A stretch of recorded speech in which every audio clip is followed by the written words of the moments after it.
আসসালামু আলাইকুম everyone, welcome back to my another video. মাত্র এক ক্লিকে ফটোশপের মাধ্যমে পাসপোর্ট সাইজ ছবিকে একটি পেজে 20টি ছবি করার সঠিক নিয়ম। তো যারা ফটোশপ ইউজ করেন, ছবির কাজ করেন, তো আপনারা অনেকেই জানেন না যে একটি ক্লিকের মাধ্যমে কিভাবে 20টি ছবি রেডি করবেন। পাসপোর্ট হোক, স্ট্যাম্প হোক, যে কোনো ছবি আপনারা একটি পেজে ফুল পেজ ছবি করতে পারবেন মাত্র এক ক্লিকের মাধ্যমে। তো চলেন ভিডিও শুরু করছি। তো আপনারা প্রথমে ছবিটাকে রেডি করবেন। রেডি করার পর আপনারা ক্রপ টুলে গিয়ে এই ছবিটাকে ক্রপ করবেন। ওকে, তো আপনারা জানেন যে পাসপোর্ট সাইজের ছবির সাইজ 1.55 1.95 রেজলিউশন 300 আমরা ক্রপ করে নিলাম। নেবার পর আপনারা চলে যাবেন ইমেজ, ইমেজ থেকে ক্যানভাস সাইজ। ওকে, তো যাবার পর উইথ এবং হাইট দুইটাকে আপনারা পার্সেন্ট করে দিবেন। আমরা 10% করে এক্সট্রা জায়গা নেব। ওকে, এবং ব্যাকগ্রাউন্ডে কালারটা রাখবেন হোয়াইট। ওকে, তো আমরা 10/10 দিয়ে দিলাম। আচ্ছা, তো এখানে একটা কথা আছে, আপনারা যদি রিলেটিভ এই অপশনটা অফ রাখেন তাহলে আপনাদের 110/110 দেওয়া লাগবে, কিন্তু আমরা এটাকে অন করে আমরা শুধুমাত্র 10 করে দেব। 10/10 তাহলে হয়ে যাবে।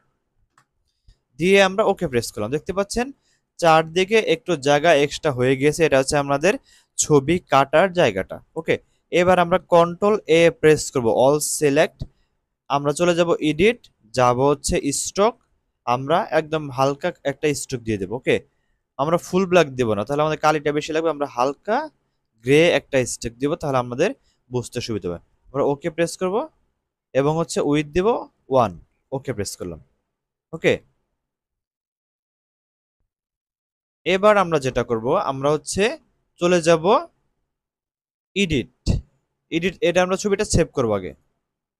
তো ছবিটা সেভ করব কি নাম দিয়ে, যেকোনো একটা নাম দিয়ে ছবিটা সেভ করি। তাই আমি পিপি দিয়ে সেভ করলাম, সেভ। আচ্ছা, এবার আমরা চলে যাব এডিট, দেন হচ্ছে আমাদের ডিফাইন প্যাটার্ন। ওকে, তো আমরা এই ছবিটাকে সেভ করব, পিপি দিয়ে আমরা সেভ করলাম, ওকে দিলাম। আমরা কন্ট্রোল এন দিয়ে একটি নিউ পেজ নেব। পেজটা সাইজ হবে A4, নিয়ে আমরা ওকে প্রেস করলাম। করার পর আমরা চলে যাব এডিট, দেন হচ্ছে ফিল, দেন হচ্ছে আমরা প্যাটার্নে ক্লিক করে সর্বশেষ যে ছবিটা আছে, এটা সর্বশেষ ছবিটা আমরা জাস্ট ক্লিক করব, দেন হচ্ছে ওকে দিব।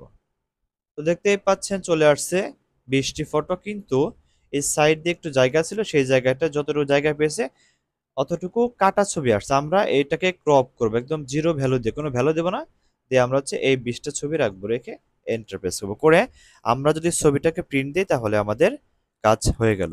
তাহলে আমরা এভাবেই খুব সহজেই নিজেরা কম্পিউটারের মাধ্যমে একটি ক্লিকে 20টি ছবি রেডি করতে পারবো। যদি এরকম আরো ভিডিও পেতে চান অবশ্যই চ্যানেলটি সাবস্ক্রাইব করে রাখবেন, ভিডিওটি লাইক দিবেন, শেয়ার করে দিবেন, কমেন্ট করবেন।